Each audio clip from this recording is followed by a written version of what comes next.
Bonjour et bienvenue sur le blog musculation-nutrition.fr. Je suis Nicolas, l'auteur du blog. Et aujourd'hui, on va voir les 5 erreurs à ne pas faire pour pouvoir raffermir son corps. Alors cette liste, ça va vraiment être pour les débutants, pour les personnes qui n'ont jamais commencé à faire du sport ou à changer son alimentation. Et c'est là où je vais vous lister les 5 erreurs à ne pas faire pour pouvoir commencer dans les meilleures conditions. Première erreur, qui est pour moi la pire erreur, c'est ne pas suivre un programme alimentaire.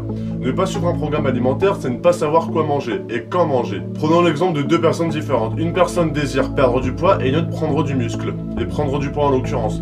L'alimentation sera complètement différente, que ce soit sur les protéines, les lipides ou les glucides. La personne qui désire prendre du poids, prendre du muscle, devra privilégier des aliments riches en glucides et en protéines. Mais la personne qui veut garder sa masse musculaire et perdre du gras, devra privilégier les aliments riches en protéines et en bonnes matières grasses. Et limiter au maximum les aliments riches en glucides. Donc par exemple, si elle désire perdre du poids, moi je lui conseillerais de manger des aliments riches en glucides et en protéines le matin, mais le midi et le soir, je conseille de retirer au maximum les glucides. En parallèle de cette alimentation, je vous conseille de boire beaucoup d'eau, 1 à 3 litres d'eau par jour. Je le dis pratiquement dans toutes mes vidéos et dans tous mes articles, mais c'est vraiment la règle d'or pour pouvoir atteindre vos objectifs et être en parfaite santé. Maintenant, la deuxième erreur à ne pas faire, c'est ne pas suivre un programme d'entraînement précis. On voit beaucoup en fait de débutants qui viennent en salle et qui savent pas trop où aller, qui vont sur une machine dos, une machine pec. Je dis pas que c'est mauvais, mais qui savent pas toujours le nombre de répétitions, le nombre de temps de repos à prendre entre chaque répétition, le nombre de séries à faire.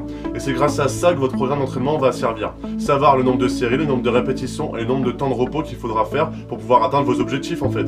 Et c'est là que vous allez commencer à évoluer, à avoir des résultats concrets. Vous allez arriver dans votre salle, vous saurez où aller, le temps que ça va vous prendre, et vous atteindrez votre objectif beaucoup plus rapidement. Maintenant que vous avez un programme d'entraînement et un programme nutritionnel, la pire erreur à ne pas faire, c'est ne pas prendre le temps de récupérer et de dormir. Parce que oui, c'est à ce moment-là où votre corps va évoluer.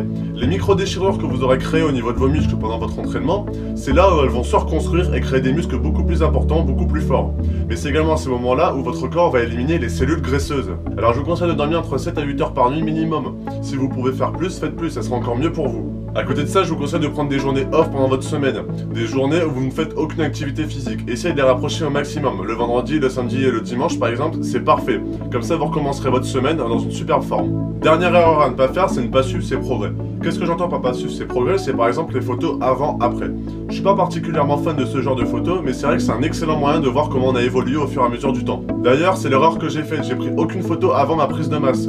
Maintenant, j'ai pris près de 20 kilos et je me souviens même plus de comment j'étais avant. Alors ce que je vous conseille, c'est de prendre une photo de vous et vraiment de voir dans 3 à 4 mois comment vous avez évolué, comment vous avez progressé. Voilà, vous avez vu les erreurs à ne pas faire. Alors je vous conseille de suivre tous les conseils que j'ai pu vous donner dans la vidéo. Et maintenant, on se retrouve dans une prochaine vidéo.